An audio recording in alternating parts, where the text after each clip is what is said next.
Greetings, old school magic players, and welcome to the Four Horsemen.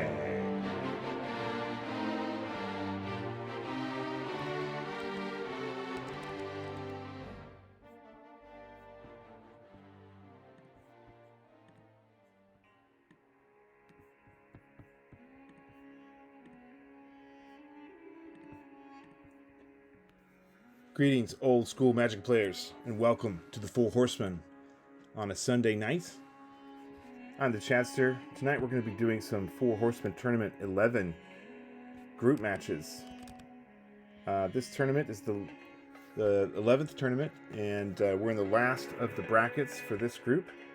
We're going to be playing Jean Simon versus Chris, and I'm going to be jumping over to the whereby.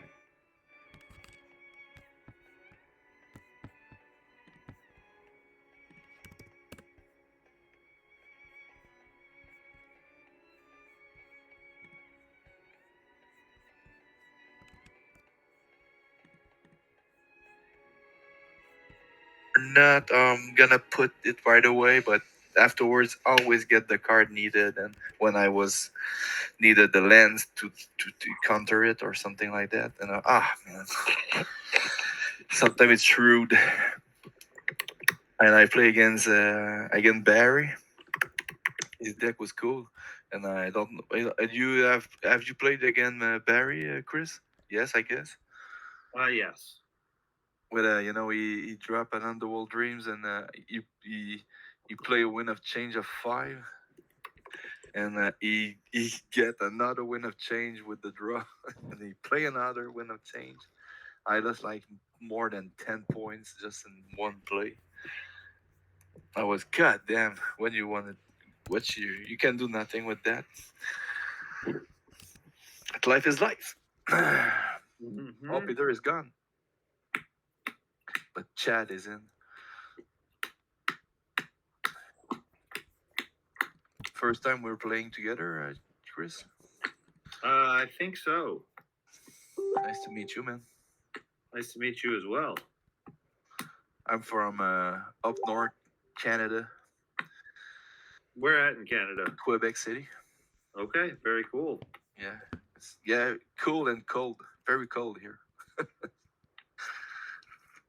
It's especially in January and February. It's like could be with my wind factor sometimes minus 30, minus 40 sometimes. So, you're a Browns fan. Yeah, I grew up in Cleveland, so I'm basically in the Virginia side of DC now, but I grew up in the Cleveland, Ohio area. So I'm used to cold. I'm used to the Great Lakes and all that. You know what it. You know what it is. And I know what it is. I definitely do. It's getting straight out to your bones. And it's funny because, like, even though I've been here for almost 20 years, it's like I still think, like, when I say home, that's home, Yeah. Home's always home. Hometown, always hometown. Yep. Like homies. Completely agree. We had a surprising year, but it's sure that nobody expected to. They need what I don't remember the QP names for the last games. The ex Ravens quarterback, what is his name? What are you talking about? The QB of the Browns. Flacco? Yeah. Flacco, yeah. Yeah. I thought it was disappeared, and no, man, a second life. Yeah, I mean, apparently everybody who didn't want to sign him was an idiot because he's still pretty legit.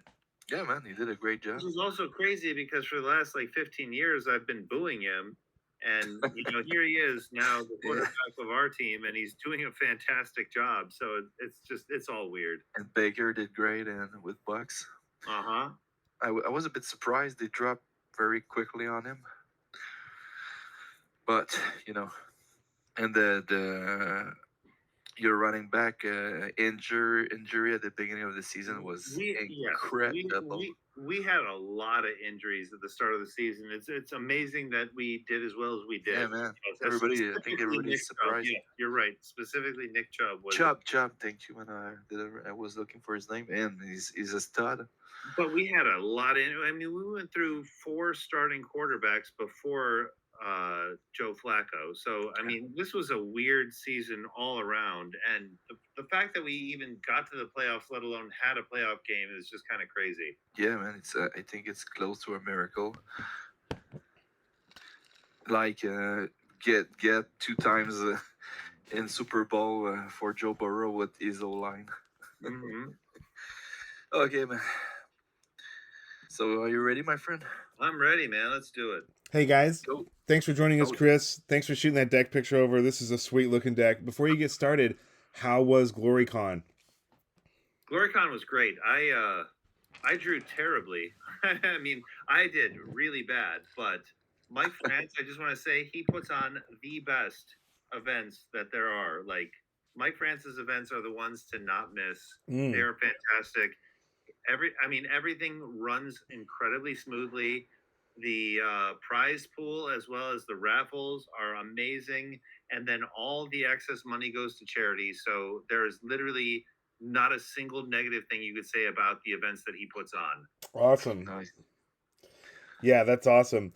Appreciate that. Yeah, I wish we had an event like that here in the North Texas area. I attended SCG Con, not this October, but the prior October, 2 years back, and you know that there wasn't much old school going on there. We hosted the first Four Horsemen in-person tournament. We had like 11 people show up, which was something, but we don't have much of an in-person scene in like the Texas area. It's kind of a downer. So we're glad we have such a like engaging online community, so we can still play. You have to start somewhere, man. Yeah. I'll tell you what, there were multiple people from Texas. There were multiple people from Vegas. There were people from all over at GloryCon. It was fantastic. It was really a great event. Well, that's cool. That's good to hear. Mike France puts on the best events. He really does. And if you've never been to one of his tournaments, I would highly recommend trying to make the trip next time he puts one on, because they are just that. It was Swedish? No, it was Atlantic. Atlantic? Yes. Mm-hmm. It's 4 strip mine? Oh, no, it's Boreal. No, only 1 strip mine, which I'll be honest with you, I'm a fan of 4 strip mine formats, but I'll look past that to play in his events because they're just that good. Yeah, I think it's not bad because it's even things with other colors that have a lot of land destruction. Mm-hmm. But at the same time, they have just more land destruction. And guys, just one last thing. I'm gonna go on mute and let you guys enjoy your match. Yep. Are you guys okay if we make a video of the game today? Yeah, no worries. Yeah, that's fine. Whatever. Okay, cool. All right. Okay. Good luck, guys. Hey, good luck, Chris. Yeah, you too, man.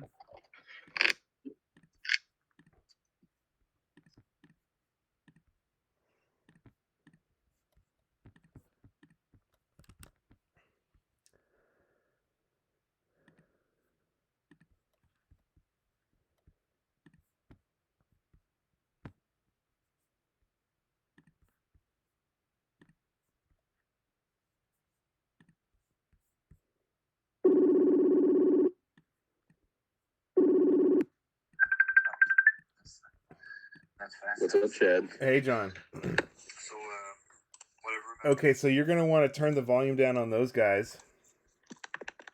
And I've muted myself. If you mute yourself, then we should be good. It might be helpful to... I'm going to just turn the volume on just ever so slightly for them. We'll see if things going to go better than... So what do we got? Did you go through a deck tech for these guys already? Well, we were going to, but I didn't get Chris's deck picture in time, so I did not get to do it. I started to kind of do a review with Peter, and for some reason my Mac froze up. I think it got confused on audio between Messenger and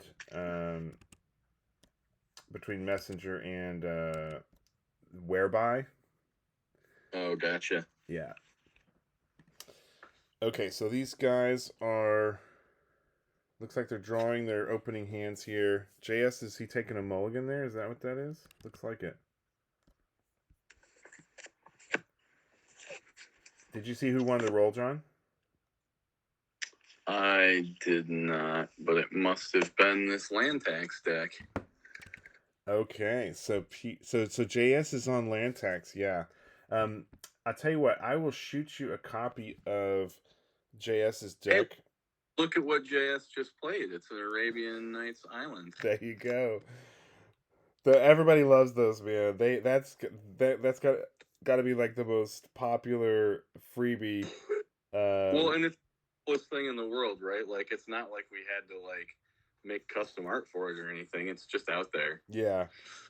Yeah, and for the viewers, John and I did a little art collab and a proxy print up and made the Arabian Nights Islands card as a player participant award.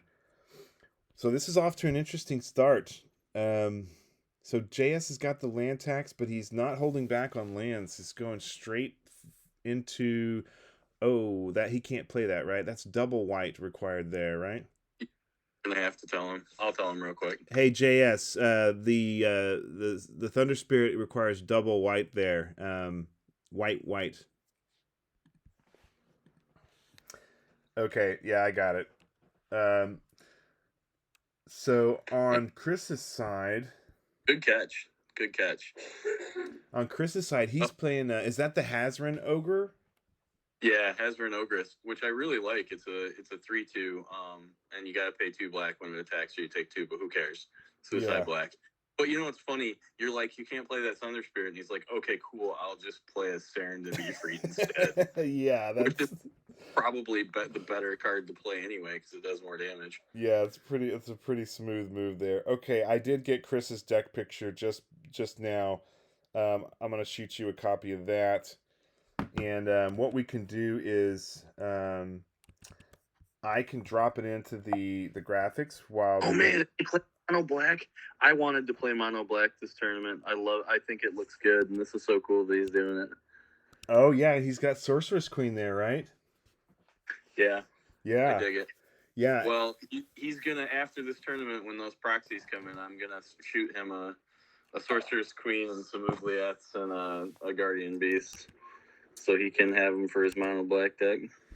Yeah, you know, we've talked about mono black, you, me, and a couple times, along with a few other folks, and we've seen black splashed around with green and blue, but we haven't seen mono black yet, and this is really interesting. And Chris is also Chris's record. He's 2-0 and 2-1 for his other 2 matches. That's one of the reasons why I went ahead and, you know, extended for this one day, because I mean, Chris was at GloryCon, right? It's an old school tournament, and I didn't want to like have him miss his match, and he has a shot. If he beats JS, he has a shot at being undefeated and winning his group. So this should be a good match here. Well, I also just think letting people play through the weekend is always fine. I love this deck. Looking at this, it's check this out, man. He's playing 4 copies of Hellfire. I love it. Yeah, Hellfire. I mean, that card, I've got a couple of Italians of those from my old collection, and you know, it's 3 and 2 black, and you have to pay 3 life, and it destroys it destroys non-black creatures, and you pay 1 it extra. Destroys all non-black creatures, and then you got to pay 3 life plus 1 life for each creature you destroy. But it's totally worth it. It's sweet. It's a wrath, but it doesn't kill all your guys. Mm-hmm. And then also, this is sweet. Check out that Christopher Rush signed June and Efreet. June and Efreet was the very first Magic card I ever saw, and I was just like, wow, these cards look sweet. I need to play this game. And what a sweet thing to have an Arabian Nights copy signed. That is dope. Yeah, that is dope.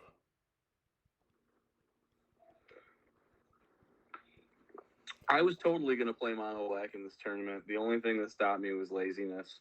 All the cards were sleeved up for the other choice, and if I would have played this, I would have had to like dig out some Graders and things from the bulk box and sleeve them up, and I just didn't. But this deck looks cool. It's a lot of the same cards I would have run for sure. I would have had Oubliette in my list though. He doesn't. But I guess he just has the Hellfires instead. Oh, he's got one Oubliette. Let me see if I can add Peter in. He's online now. I love that JS is playing those islands. That's so much fun. It's so much fun to print up cards and send them out to people and then see them on the other side of the camera. Totally. Like, you know, I did that with those Fallen Empires tokens, which I love, and I love seeing these islands, and I'm gonna love seeing the other proxies that we get done. So it's a lot of fun. Yeah, it really is cool. I mean, it is an expense, but it's not a huge expense, you know, and it's something that everybody appreciates. Philippe was messaging me today, and he's like, "Man, I feel so bad. I did so terrible in the tournament." And I was like, "Philippe, you've played in like, I think all but one Four Horsemen tournaments. You know, like you're one of our most loyal players." And he's like, "I would really like to get 2 more islands." And I was like, "I think John would be happy to send you 2." I just ordered 500 more of them, so there will be enough islands for everyone. Oh, holy shit, 500. Damn. Well, we better have like 40 players in tournament 12 then. Would that be sweet if we did? Responded so positively to them. Like, I only ordered 55 the first time, and I was like, this will be a fun one and done just to give away to people. Yeah. And I was only going to give 1 away, but like, you're already like spending money on a stamp. So I sent 2 to everybody the first time because we played Doubleton, and so I thought, okay, for Doubleton you get 2. Yeah. You know, but yeah, it's a lot of fun. So back to the game over here. Meanwhile we're up to 5 lands, so it's probably turn 6 or so. So JS hasn't been triggering his land tax at all. He's only dropped a mana drain to drain 1 of Chris's spells, but Chris has thrown down the Underworld Dreams.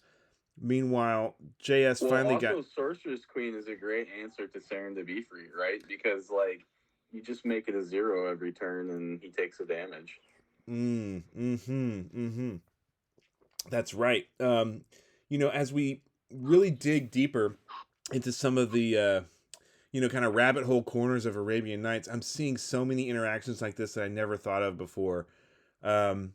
I played a match today, John, against Rasmus, one of our new European guys, and his new deck is black red, and it is so baller. It's so good. And he was running, oh shit, there's a Jusum. Yes, he was running Gate to Phyrexia with Rook Egg, and he was sacking his Rook Egg to Gate to Phyrexia to destroy my artifacts. So cool. Yeah. And then he was running Aiden Oakenshield, and he was getting his Rook back in his hand with Aiden Oakenshield. Oh my god, that's amazing. Yes! It's so clever. So yeah, I think, and over on JS's side, now we see a Island of Whack Whack, and Peter and I were just talking earlier about how strong Island of Whack Whack is. And he's boomeranging Sorceress Queen. Interesting.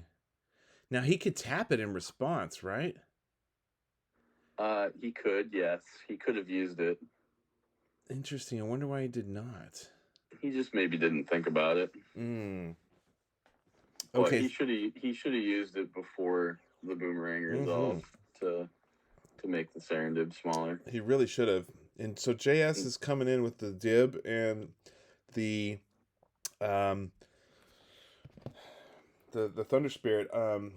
Did you see JS's deck? He's running Thunder Spirit with Unstable Mutation. I love it. 5/5 flying first strike, and he's got Army of Allah in there, so he could also. Blue White Skies seems sweet, right? Like I played it in the first Pauper tournament. Oh well, no, I didn't in the tournament. I played it in all our test games, and then I switched. But I haven't seen anybody play it in a regular 4-horse. Oh look, there's the Hellfire. He's just gonna kill everything. Oh wow, that is so strong. I mean, everything that's not black is just gone, right? So he's going to pay 6 life, basically, 3 + 3. Is that right, John? He pays 1 life for each one killed. And I will attack. Yeah, 1 life for each creature killed plus 3. Wow. Well, that's me. And what are you at? Down to 5. Did you turn their volume back on, John? Yeah, I'm still here. I'm just being really quiet because we're getting Maggie to sleep. Yeah, but did you turn the jump volume? back in, guys? Oh, hey, Peter. Hey, I had to go. Family was up again. Okay, Peter, I muted you on the whereby, but you can talk freely here in the Facebook audio, and we can commentate together. I already muted my whereby. What did I miss? Looks like quite Oh my God, you missed some crazy shit. Chris just played Hellfire, and What? Hellfire destroys all non-black creatures, and JS had a Flying Man, a Serendib, and the 2/2 Flying First Strike Thunder Spirits. All right. So So he took a lot of damage from that Hellfire. I think it was 3. It's 3 plus 1 for each creature, so I think he took 6, and he's got Jusum in play. Yeah, so his life is really low, but he also has Underworld Dreams in play. I play a Word of Binding. Wow. Tap your Serendip. Hey, you got it. Oh, and he Wow. tapped his Serendib with Word of Binding and attacked. Oh man, this is so cool. This is the first mono black deck we've seen like this, Peter. That was just straight black. Has a lot of people have been saying it's not good. Like people have overlooked Word of Binding, Hellfire. This is a lot of control in there. Yeah. So hey, Peter, could you do me a favor and mute those guys on your side so their audio's not coming through for us? How do I mute them? Let me figure out how to do that. On your side, just click on the 3 little white dots in the upper right hand corner, and you can see their volume. Done. I got it. Yeah. Okay, so what I'm gonna do here is I'm gonna grab the deck pictures that I just sent you, and that Chris. Oh, did you send me his deck photo? 'Cause Yes. I asked him to send it to you. Yeah. Yes, Nice. I did, and I need to just save it, and then I can drop it into the the slides for us and drop those on Chris. All right. Oh, interesting. Yeah, his deck is interesting. It's mono black, and like I was saying, we really haven't seen mono black in the tournament yet. So while they're sideboarding, we should talk about these 2 decks. I have to agree. Yeah, I gotta take his and turn it sideways somehow. Yeah, I'm doing that on my side too. Send me the revised version, please. Oh God, send me the wait. Because otherwise I gotta download it, and I want it all next to this one. Okay, download it. If you're turning it, can you just send it to me? Yes, I will turn it and send it to you. Don't worry. Oh, you're sweet. Thank you. Yeah, look at that though. That's interesting. Like, it's really unique. This is super spicy. It's just straight mono black. Yeah, Hellfire. 1 Hellfire. No, 2 Hellfires. 2 Hellfires in the main. Faced away from each Underworld other. Dreams in the main. I think Underworld Dreams belongs in the main if you're playing mono black. I mean, how can you not Agreed. want to run that? Yeah. Phyrexa and Gremlins with some interesting altar on it or something. Yeah. Okay. Here's the. Amy Weber stuff. Oh, Amy Weber put little like mushrooms on there or something. That's sweet. It's her style. All right. Let's see that. Okay. All right. I'm shooting it over as I've rotated it for you. There you go. You're kind. And I can also drop it in my slides and drop it up on the screen. I don't want to miss any action on the game, though. How are these guys looking? Are they still sideboarding? I'm really surprised by this guy's deck choices. Wow, that's super interesting. Okay, these guys, they're still, looks like Chris has his cards in hand. Just is dealing himself a hand. Maybe they've mulliganed already. I don't know. Yeah. Possibly. Okay. Well, they're already starting. So meanwhile, what I'll do is I will just drop this in, and then we can talk about the deck as they're playing here. Yeah. I don't know how they're going to show us their hands without showing their opponents their hands. Oh, I didn't even have a chance to mention that to them. No, but they can't really do it in this format. Like Max and I could because we were sitting across the table from each other. Yeah, the other person would have to look away, and you'd have to be on the honor system to be assured that they were doing Too that. much honor. Too much honor, that. Okay, look at that. So he's starting off with his flying man, turn 1. That's a good start for JS, probably.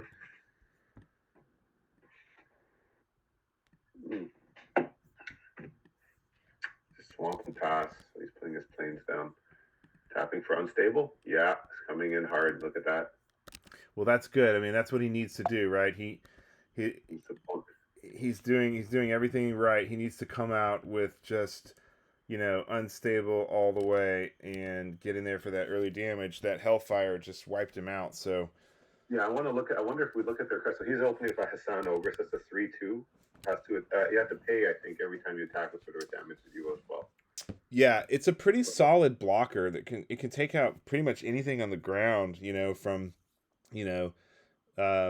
things like any of the 1/1s. Yeah. Oh, look at that. He's unstabled it again. Oh my gosh! Wow. Oh my God. So it was a 3, now it's a 7. Yeah. Holy shit. Yeah. That's with the damage. So JS is all of a sudden finding himself on the other side of his life total, like he's below 10 now. Wow, that's really strong. Right. So he should be at 9, I think, because he took 4, and now he's taken 7. But that guy's going to start going down in power. But still, look at JS. He's only got 3 cards left in his hand. Do you think that was his main creep? Oh no! Oh no! Look at that. But wait, that reduces base power, eh? The unstables go beyond that. Do they? I'm pretty sure, yeah. Are you sure? Well, read the. Yeah, I'm gonna have to check, but it's just like Island of Walk. It only affects base power. Okay, we got to look this up because that's going to totally change the game, depending on how that goes. Yeah, I'm starting to look it up too. Make sure that watch how they play it out. I think they're looking it up as well because I see Chris typing on his screen. So he's at the beginning of your upkeep. Enchanted creature controllers puts a -1/-1 counter on that creature. Enchanted creature gets +3/+3. No, target creature other than Sorcerer's Queen gets -2. Target creature has base power and toughness of 2, so that's the base power. So those, like, an unstable mutation modifies the base power, so it can only affect its base power. It doesn't affect its modified power. That's what it even says. So it's base power and toughness. Yeah. Okay. So let's chime in and talk to these guys. Hey, Chris and JS. Quick question for you guys. So on the Sorceress Queen and the unstable on the Flying Man, we were looking at the Gatherer wordings. It looks like the Sorceress Queen modifies the base power of the creature. Target creature other than Sorcerer's Queen has base power and toughness of 0/2 until end of turn. So we were discussing whether it becomes a 0/2 all straight up, or whether it's a 0/2 and then the unstables are applied on top. So the way that it's written in at least the old cards is that it says, and I quote, "All special characteristics and enchantments on a creature are unaffected." Right. So it sounds like I could give it. It sounds like I could make its one power go away, but the rest of the unstable I would not be able to affect. Right. Hey, Peter, can you mute those? Peter, can you mute on your side because we're getting an echo? Can you mute their volume on your side? Yeah, but so you were talking to them, and then I couldn't hear what they were saying as a result. Right? Okay, sorry. If I mute them, so I'm just chiming in to say that you guys are interpreting it correct, in that it affects the base power, but then the unstables are going to still stack on top of that. Right. Yeah. So it's been errated. If it earlier, Chris, when for the first 4 tournaments, we were using old rules. We were actually using the 1994 revised rules, and we were using the wording on the cards as they were written. So it was pretty wild. And things like Sorceress Queen, even things like Island of Whack Whack. Island of Whack Whack says tap and reduce flying creature to power 0. It doesn't say until end of turn. So there are lots of things in the wordings that have been changed. And later on, after tournament 4, our rules committee agreed to try and move to modern rules because it simplified things and fixed a lot of the challenges and issues. And so we use the the kind of the gatherer for the updated and modified wording, and modern rules have it showing that the base power is what is modified here. So are you saying I can make its power 0, or just its initial power 0 and then the unstable still does its thing? Initial power 0, then the unstable still does its thing. Yeah. Instead of being a 1/1, it's a 0/2, and then the unstables are layered on top, and then the counters from there. That's fine. I guess I could have made it one less power. Yeah. Less attack, but I misplayed, and that's fine. Well, then again, I know we were unsure, so that's fine. I'm gonna be back at 7. Go back at 7. That's not a problem. Okay, I'm gonna go back on mute. I'm good with that. I can say 6. It's fine.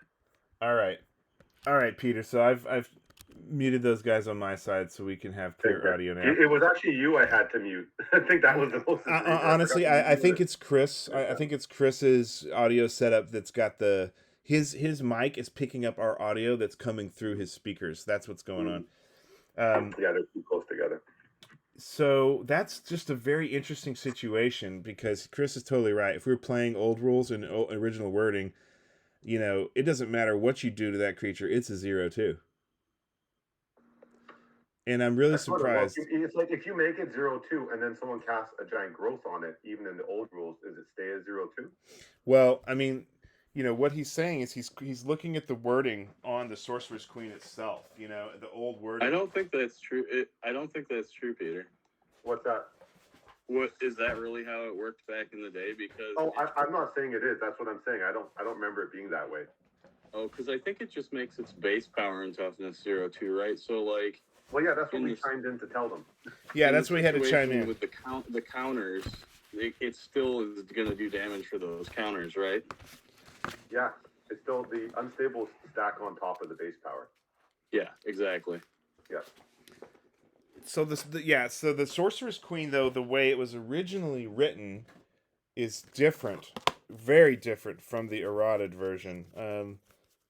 Let me pull up my Sorcerer's Queen here because I've built a black deck as well. Where is it? I think they're looking up. And this is why we're playing with modern rules because it gets really deep. Yeah, so the original Sorcerer's Queen says, tap to make another creature a 0/2 until the end of the turn. Treat this exactly as if the numbers in the lower right were of the target card were 0/2. All special characteristics and all enchantments on the creature are unaffected. There, so it also worked fine in the old days too. Okay, so the enchantments still apply and other things still apply. So it does not make it like just a 0/2 no matter what, even with the old rules. It never did, but I was looking at their life tools and I wanted to make sure they were playing it correctly because I think that I wasn't sure if this is how they were doing it there because they're on mute, you know? Yeah. I can turn up their volume a little bit on my side and it should come through for us. Sure. Are they still playing or? Yeah, they're still playing. We're just waiting because we were. That's fine. So yeah, I missed out on saving 1 point of damage, but that's okay. I'll keep that in mind for next time. Okay. So he's getting back at me. John, did you catch that first game there? I did. Yeah, I caught game 1. Wow. It was pretty sweet. The Hellfire for the win. Yeah. That was the first thing I said when I opened his deck photo. I'm like, this guy's playing 4 Hellfires. And then I only saw 2. He was playing 4? Yeah. They're not all in the same pile on the picture, but there's 2 together and then 1 and 1. Oh man, what a killer card! Honest to God. Hey, can you guys make sure you're muted on the whereby, John and Peter? Because I don't want those guys. Yeah. Make sure you have muted yourself so they can't hear you. Right. Well, I've just muted John and you, and I've muted all these guys. Okay. Oh, never mind. No, I'm so sorry. I'm talking. I was not muted. Yeah, that's what you got to be muted, Peter, so they don't hear us. Okay. Yeah, that's brutal. My bad. Okay, so back to the match. JS is in a real pickle here. So you have he's doing all right. He just needs to get some other creatures on the board, but he's got that Sorcerer's Queen to find out. He's got. What's he got in his deck? He can remove that creature with even. He must have some burn in there, right? Did we say he had something? Oh no. Well, he's stuck on 2 lands, is what I'm talking about. Like He's stuck on 2 lands, and his unstable flying men. I mean, yeah, they're hitting for damage Basic. early on, but he's trickling down real quick, and he's he's going to be in big trouble if he doesn't get a land tax or something fast. Step 3, and I'm going to play an Underworld true. Dreams. Oh, here comes the Underworld Dreams. Then I'm going to pay 2 and attack with my Hazran Ogre. Oh yeah, so there's the Ogress showing. Choice. I'm gonna. Once you get kind of Okay, well, if you block your and board attack with state the going Sorcerer's on, Queen, it's you gonna can be attack a with that 1-2 Ogress and pay the now. 2. You don't really care. This And is if the they've got base some power blocker, 0-2, you're just turning into a 0-2, and the Hazran gets in for 3. Pretty brutal. Oh, did he just pick up his card? Oh no, he just picked up. I am done. Go ahead. Stupid. Losing 1 with my draw. Oh man. Flying man and pass. Yeah. So going into this game, what are their records? Okay, so JS has won 1 and lost 1, and Chris has won both of his matches. Chris is 2-0 and 2-1. I'm just going to tap the Wombodge Witches. And yeah, John, that's one of the reasons why I went ahead and extended one day, because Chris was at GloryCon, and that's an old school event, and he has a shot at winning this matchup, and he could be the winner of his group. So I noticed his old school life counter. Yes. I remember those. Yeah. Those cool. Cranking that dial down. Oh my god. Yeah. They used to have like big dragons with like crystals on them and things too on the top. Wizards, yeah. Yeah. Another Underworld Dreams. Oh man. Oh my. And JS is still stuck on 2 lands. I mean, Chris must be pretty low because he did take a lot of beatings from that. 6 card. Oh, that's so frustrating for JS. He just has no mana. What happened to the Sorcerer's Queen? How did he get rid of it? Ogress and the Witches, and I'll pay the 2 for the Ogress. I'm not sure. Did the Kumbadge Witches shoot somebody for a damage and he shot it? Then I'll pay Yeah. 2 black. That would be a mistake. I don't know why the he would. flying men, and then the witches killed the queen, because she can't make herself a 0-2, unfortunately.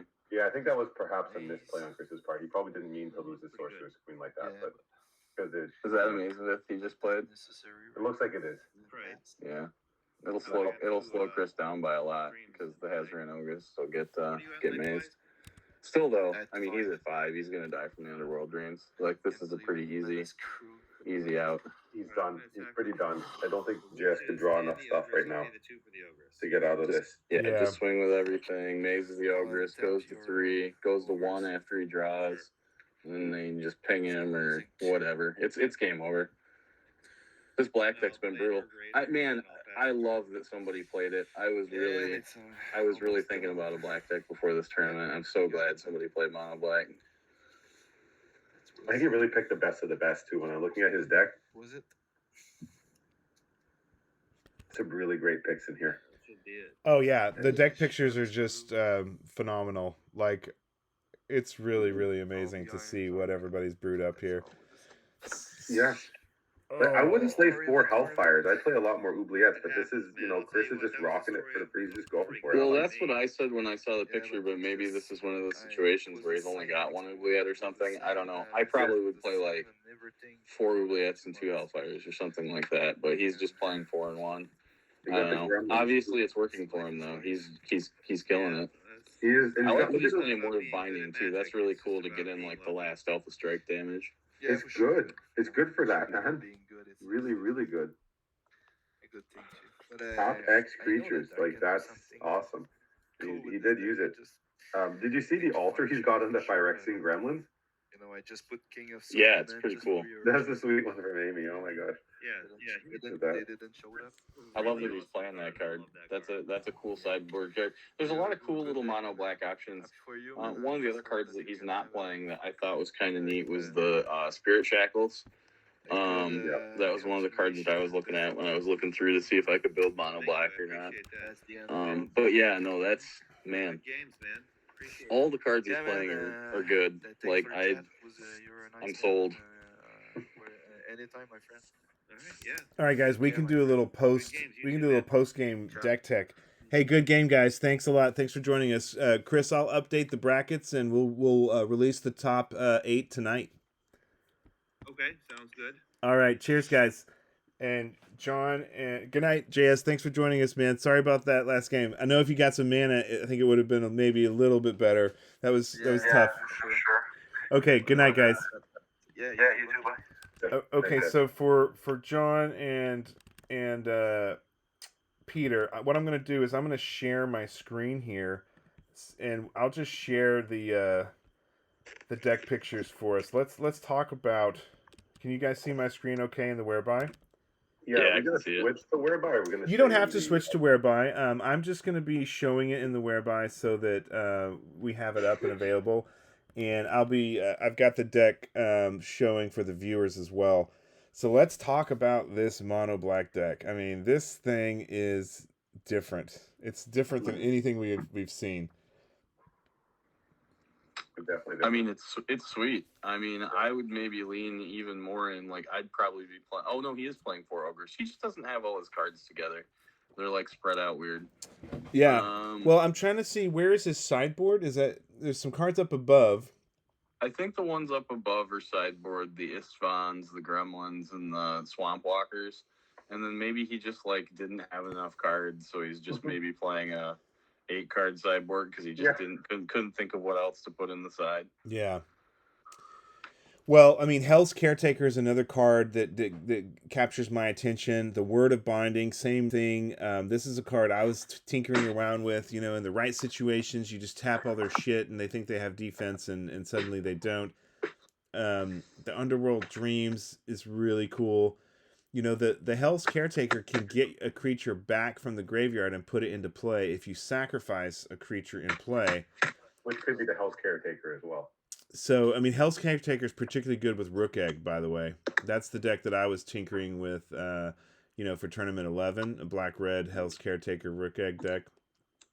Also cool. works. This format is how many ways can I sacrifice Rook Egg? It really is becoming that because if you look at Haunting Winds, you know, that's dealing with artifacts, but there's also a Gate to Phyrexia.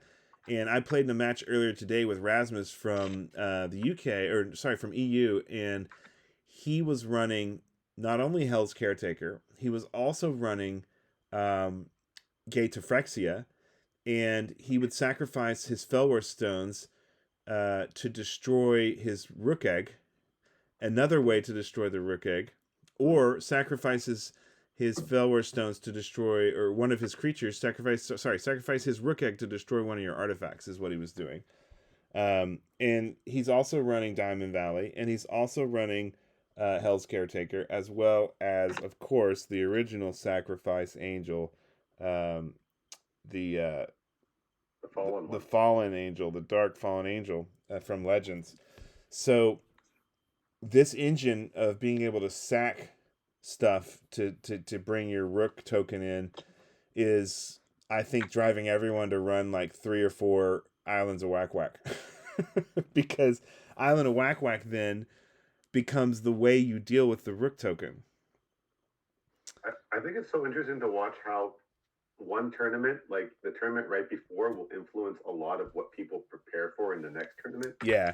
Yeah, because it's such a small sample size, but then, like, you know, you won with your sweet brew. I just think it was excellent. The reincarnation Rook Egg. Oh, and yeah. then Chad's just going, how do we beat Rook Egg? Do we need to ban Rook Egg? We gotta get Rook Egg out of here. And I'm like, no, it's awesome. It's just like Well, we certainly need to either restrict or ban Rook Egg if we ever do Four Horsemen Popper again. I mean, that card. For sure in Popper. Yeah, that card is ridiculous. It's just ridiculous as a common. But to bring the conversation back to the mono black deck, look at what else he's got going on over there. I mean, Lost Soul for Swamp Walk in case someone else is running swamps, and Uncle Istvan.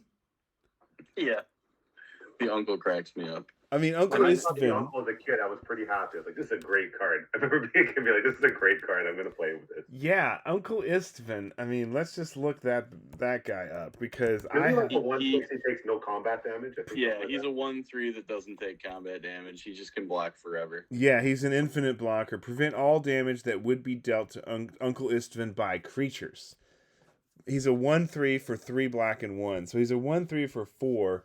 That's kind of tricky. But unfortunately, he's still so boltable. But if someone's not playing red, he's not. So. Yeah. So anyway, Jaloom Tome, running a couple Jaloom Tomes as well. It looks like he is running 4 Ogress, right? They're just kind of split apart. Yeah. Split apart. And I 3 can't Hellfires. figure out his system for the way his cards are set out. And 4 Hellfires, a couple of words, only 1 Oubliette. That's interesting. So everything else is just aggro and creature removal with no life gain. I mean, no life gain at all between the Juzums and the Kumbaj Witches, which are going to be plinking something. Yeah, that's fine. You don't always need Just that. Suicide Black. It's fine. Suicide Black. There you go. That's a great name for it. Okay, let's look at... I think if you just to finish, I think one of the things about Chris's deck is that he's probably playing the cards he has because, I mean, or he just doesn't know the format as well. Because I think 4 Hellfires is not, like, you probably want to, maybe 2.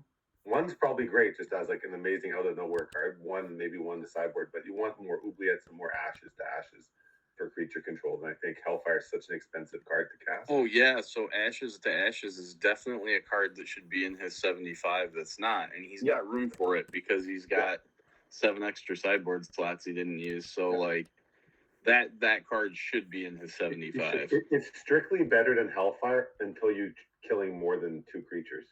Yeah.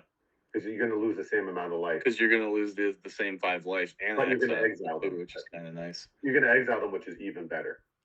I mean, I guess you can kill... Does Hellfire, can it kill artifact creatures? Not that that's... Any non-black. All non-black creatures are destroyed. Yeah, that's cool.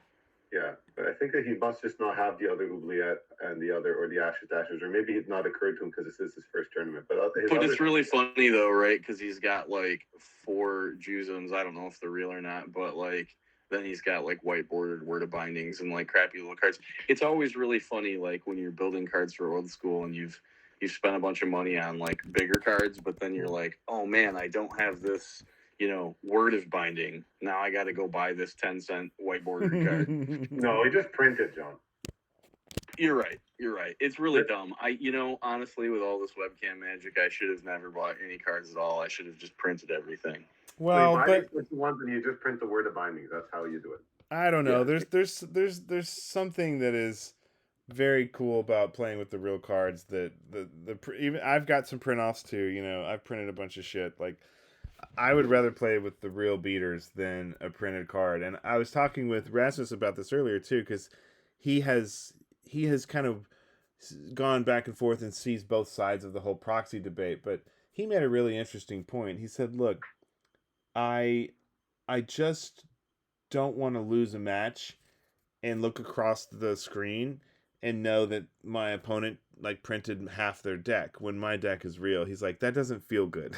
And I understand that, right? So I totally disagree. I feel exactly the opposite. Even if all my cards are real, like I just bought a Library of Alexandria not that long ago, and I can't even, there's not even a format I can play it in because we have it banned here, and I'm not playing in any formats where it's allowed, but I just wanted to have it.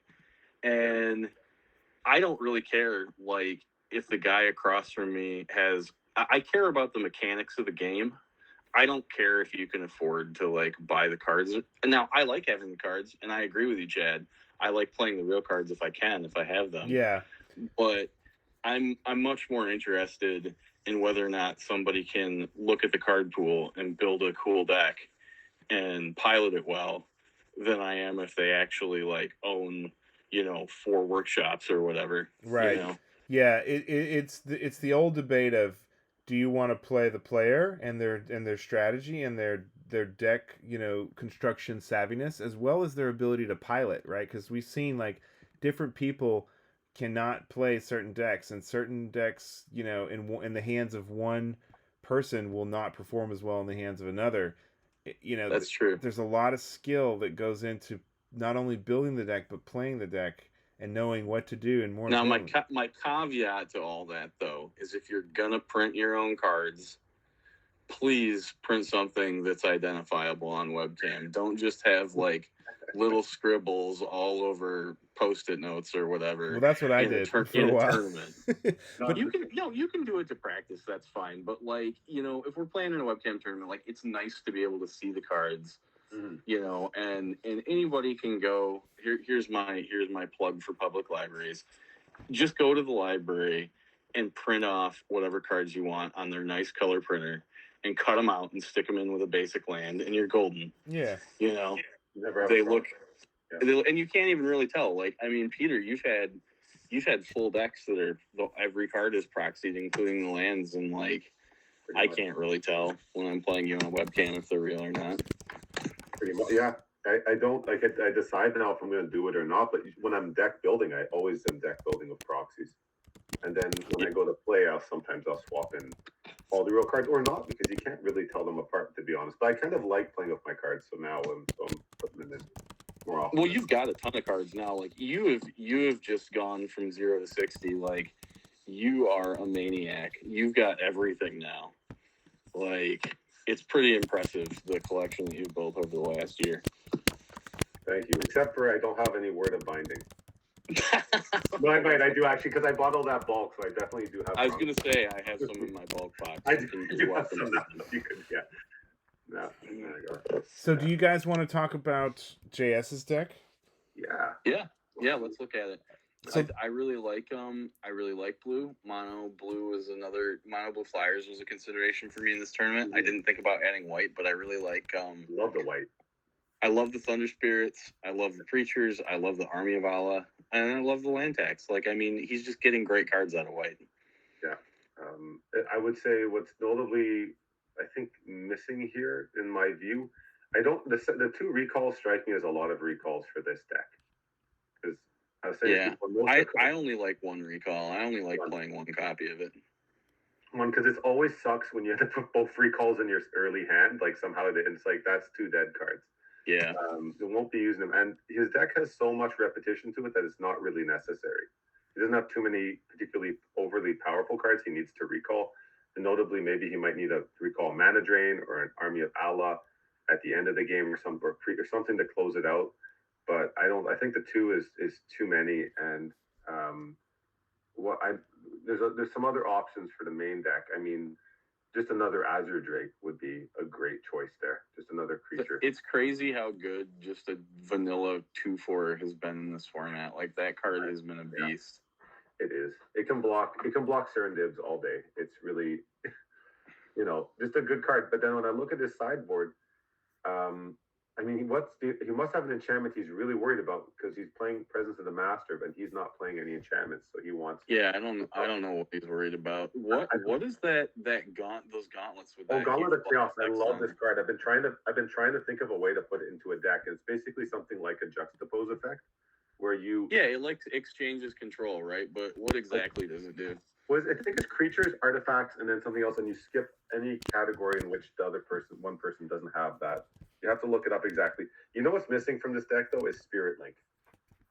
Oh, yeah, you're right. That's a card that should be in this list. I think 100%. It's just like the Ashes to Ashes with the other list. It should just be an auto include if you got white. I think you take out both of the Presence of the Masters, you take out the 2 Telekinesis, and you put 4 Spirit Links in the sideboard if you're not running 1 main deck already. I think I'd run 1 main deck over the recall and do it like that. I think Telekinesis is a fun card, but I don't think it's as good as Spirit Link. That's for sure. Yeah, it's too hard. It takes too. The problem with it is it's not as good as Spirit Link. It's not as permanent a solution, and it costs double blue, which is tough, obviously. Yeah. To get done. Yeah. I mean, otherwise it's a sweet brew, but I think it needs a little bit of refining in that it. Again, even boomerangs, I would probably run the Spirit Links over the boomerangs in that deck. Although boomerang is a really cool card, and it does let you bring some stuff back. I really like boomerang, but maybe he can cut 1 recall, cut 1 boomerang, that's 2 Spirit Links in the main, and then maybe toss the other 2 on the side, or, you know, I don't know. You maybe even put the Preachers in the side and put the other 2 main. I don't know. Yeah. I mean, Spirit Link's pretty good with Serendipity Free too, right? Because you can throw it on there, and then you don't lose a life, and you gain life when you're attacking. I mean, I don't know. Yeah, it's super cool like that. I think that's the thing I would do here. I think the boomerangs are great, but there's some decks they're really going to be strong against, and other decks it's not going to be so strong against. So I think and like Recall, you don't want a bunch of them sitting in your hand when you don't want to use them. You just want one in your hand for that clinch play. Yeah. You know, where like you're like, oh, I'm gonna blow you out because at the end of your turn I'm gonna boomerang your thing, and then get in there. Yeah. I think that's it. And so I guess the Presence of the Master, and he has to remove souls that he'd have to side in against a creature heavy deck. He'd have to side out something that he wouldn't need. I could see some choices for him there, I guess. Again, I feel like this is more of a deck. He might choose to refine it and play for it again. It's very similar to like a Taxman style deck that's in regular old school where you're going to run blue white. And so when I'm not to talk about it, but he doesn't have any Serendip Djinns in this deck, right? Yeah. And I feel like that's a card that works really well, white and blue, when you have a land tax. Oh, yeah. Definitely. And I think that's the card that's missing here, too. Personally, I would probably even cut down one Thunder Spirit or something. Whatever, just to get slide one of them into the deck. Yeah, he should have one. I mean, it could just, again, we keep hassling that second recall, but that second recall could just be a Serendip Djinn. I mean, honestly, guys, what I see recall is useful for is Maze of Ith and Strip Mine, frankly. You know, they're both restricted, and to be able to get your Maze of Ith back when it gets Strip Mined, or to be able to get your Strip Mine back and Strip Mine an Island of Whack Whack or a Maze of Ith, when land destruction is so rare, I mean, beyond like Fisher and Strip Mine and maybe Blight or Desert Twister, I see that recall as a way to deal with all these utility lands or get your mana drains back. You know, that's another thing. Yeah. Well, that's another back-breaking play, right? Where you're already ahead, and then you just get back like a mana drain, or maybe you even get back 2 mana drains in some games. Yeah. And then it's just a lock. Like you can just counter anything that they play and just win with your guys. Yeah. I guess I think I'm playing a reasonably controllish deck. I'm running only 1 recall. And for that reason, I don't want to have 2 of them show up early on. I think it's a great card it's an incredibly powerful ability. I was tempted to put the second one in the sideboard because again, I'm playing kind of combo and I do need it more than other decks might. But when I look at this deck, it's so aggressive. Like he's not like, you know, if he's not, by the time he gets to cast a recall, you know, he's either ahead or, I mean, I'd be surprised, like, I guess if he's faced the Hellfire, all this good stuff is in the graveyard, but he's not going to have enough cards to pitch. You know, I guess for a long game here, just look at this deck. It's not I don't know, it's not a long game deck if you look at it, right? To me. For me, I would like to see some kind of 2-drop, because it's basically an aggro deck, right? Like, yeah. It's too bad he doesn't have a decent 2-drop creature. And I'm not sure what I would suggest playing. Maybe Pikeman, expanding, you know, and it's got first strike. That could be cool. Maybe something else. I don't know, but I'd like to see that on the curve. I mean, I guess all he's got is Felwar Stone as a 2-drop, really, and I guess he can hold up for a counter spell. But I'd like to see a few more creatures. Like if he had maybe had a 2-drop and then had 1 Serendip Djinn, like that could turn up the volume on this a little bit and make sure that he's always cranking creatures. Yeah, that's kind of it. I feel like that's where he should want to be. And anyway, it's his deck. He could take a lot of different ways. Like to me personally, I'd probably play with this deck. I might cut down the number of unstables, though I like unstable a lot. I think it's such a good card. So it's hard to say put the number of those down. But it's like I almost want to. Well, it's tough. It's tough because you want it early, right? So like you want to draw that card, and you don't even mind drawing multiples early because you can just jam them all on like a flying one or whatever. Yeah. It feels bad though when you know, if they're playing something like white or whatever, and then they like Spirit Link your guy, and then they've 2-for-1 you. But yeah, exactly. Or they volcanic eruption your flying men as you try to cast it or something.